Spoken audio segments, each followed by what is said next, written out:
রাস্তাটাও কিন্তু সেই আগের, আর এই গাড়িগুলো তাও তো আগের, কিন্তু গাড়ির ড্রাইভার গুলো তাও কিছু কিছু আগের। শুধুমাত্র পিছনে বসে থাকা মানুষগুলোর রয়েছে অনেক পরিবর্তন। যাই হোক, তাদের যে স্লোগান, তাদের যে প্রতিধ্বনি, তাও কিন্তু সেই আগেরই মতন, শুধুমাত্র কিছু শব্দের পরিবর্তন। যাই হোক, আমরা হলাম সৃষ্টির শ্রেষ্ঠ জীব মানুষ।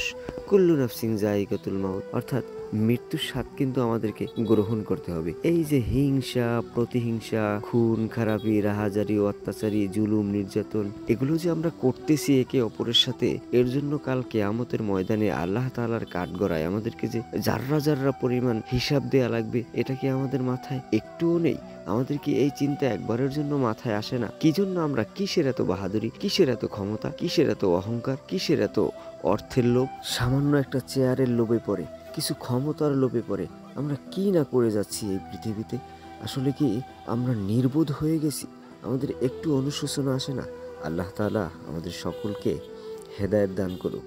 আল্লাহ তাআলা আমাদেরকে সঠিক ঈমান নিয়ে ইসলামের পথে বাকি পথটুকু পরিচালিত করে ঈমান নিয়ে মৃত্যুবরণ করার তৌফিক দান করুক, এই প্রত্যাশাটাই করি। আল্লাহ তাআলা সবাইকে কবুল করুক, বলুন আমিন।